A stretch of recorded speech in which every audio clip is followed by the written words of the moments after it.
ओम नमः शिवाय। राधे राधे। आइए सुनते हैं पशुपतिनाथ व्रत कथा, पूजन विधि एवं महत्व। पशुपति व्रत भगवान भोलेनाथ को समर्पित है।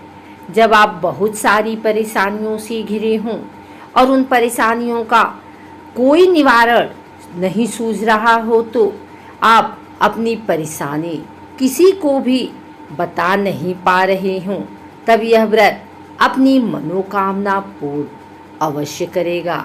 अतः पशुपति व्रत को भगवान शंकर पर पूर्ण विश्वास रखकर ही करें। पशुपति व्रत के नियम एवं विधि इस प्रकार है। पशुपति व्रत को किसी भी महीने के सोमवार, चाहे वह कृष्ण पक्ष हो अथवा शुक्ल पक्ष, प्रारंभ कर सकते हैं। शास्त्रों के अनुसार इस व्रत को करने के लिए किसी विशेष महीने का होना अनिवार्य नहीं है, केवल सोमवार का दिन होना आवश्यक है।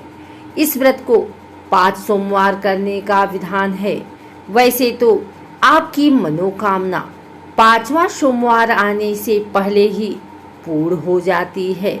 अगर आप फिर से व्रत करने की सोच रहे हैं तो एक सोमवार छोड़कर व्रत करना प्रारंभ कर सकते हैं। आप पशुपति व्रत जिस सोमवार से करना प्रारंभ कर रहे हैं, उस सोमवार को स्नान करके स्वच्छ वस्त्र धारण कर 5 सोमवार व्रत करने का संकल्प लें। फिर आप अपने आसपास के शिवालय जाएं।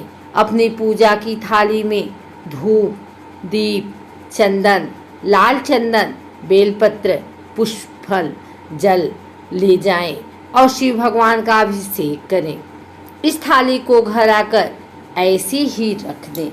जब आप सायं के समय प्रदोष काल में स्वच्छ होकर मंदिर जाएं तो इसी थाली में मीठा प्रसाद एवं 6 दिए घी के लेकर जाएं। मीठे भोग प्रसाद को बराबर 3 भाग में बांट लें। 2 भाग भगवान शिव को समर्पित करें। बचा हुआ 1 भाग अपनी थाली में रख लें।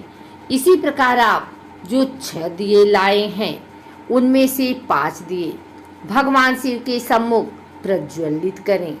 बिना जला बचा हुआ दिया अपनी थाली में रखकर वापस ले आएं। इसे घर में प्रवेश होने से पहले अपने घर के मुख्य द्वार की दाहिने ओर चौखट पर रखकर जला दें। घर में प्रवेश करने के बाद 1 भाग भोग प्रसाद का आप ग्रहण करें। इस प्रसाद को किसी और व्यक्ति को न दें। इस व्रत में आप प्रसाद के साथ भोजन भी ग्रहण कर सकते हैं।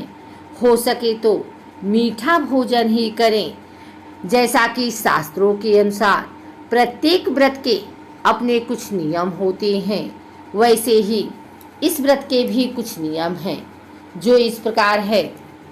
इस व्रत को सोमवार के दिन ही किया जाता है। इस व्रत में सुबह और शाम प्रदोष काल में मंदिर जाना अनिवार्य है। किसी कारण आप व्रत करने में असमर्थ हैं तो उस सोमवार को व्रत नहीं करना चाहिए। आप जिस मंदिर शिवालय में प्रथम सोमवार को गए हैं, उसी मंदिर में 5 सोमवार जाएं। सायं के समय प्रदोष काल में पूजा का बहुत महत्व है। व्रत करने वाले को दिन में सोना नहीं चाहिए। भगवान शंकर का ध्यान करते रहना चाहिए। इस व्रत में आप दिन में फलाहार भी कर सकते हैं। यदि आप दोबारा व्रत करना चाहते हैं तो 1 सोमवार छोड़कर व्रत प्रारंभ कर सकते हैं। व्रत के दौरान श्रद्धा अनुसार दान भी करें। पशुपति व्रत को 4 सोमवार तक दी गई विधि से पूजा अर्चना करें। जब 5वां सोमवार हो, उसको जब आप सायंकाल प्रदोष काल के समय मंदिर जाएं, तब अपनी पूजा की थाली में भोग प्रसाद दिया के साथ 1 नारियल, जिस पर 5 या 7 बार मौली लपेटी हुई हो, उसे भी ले जाएं। इसको भगवान शिव को चढ़ा दें। हो सके तो 108 बेलपत्र या 108 पुष्पों से भोलेनाथ का श्रृंगार करें, अपने श्रद्धा अनुसार दान करें। आइए सुनते हैं पशुपतिनाथ व्रत कथा। भगवान शिव के पशुपति व्रत के अपने अनोखे नियम और तरीके हैं जिनका भक्तों को पालन करना चाहिए। इस लोकप्रिय उपवास को शुरू करने से पहले इन दिशा निर्देशों को समझना आवश्यक है। भक्तों को ब्रह्म मुहूर्त के दौरान उठने और स्नान करने के साथ साथ साफ कपड़े पहनने का महत्व को याद रखना चाहिए। इस व्रत के महत्वपूर्ण नियमों में से एक भगवान शिव को 5 दीपक जलाना है, जिन्हें इस प्रथा के कारण पंचानंद भी कहा जाता है। इसके अलावा इस व्रत को 5 सोमवार रखने की प्रथा है, जिसके दौरान भक्तों को मंदिर में जाकर भगवान शिव की पूजा और अभिषेक करना चाहिए। मन और मुख दोनों से श्री शिवाय नमस्तुभ्यम का निरंतर जप करने की सलाह दी जाती है। यदि भक्तों को लगता है कि शिवलिंग के आसपास के क्षेत्र को साफ करने की आवश्यकता है, तो उन्हें पूजा के लिए सभी सामग्री, बेलपत्र और जल चढ़ाने से पहले सफाई करनी चाहिए।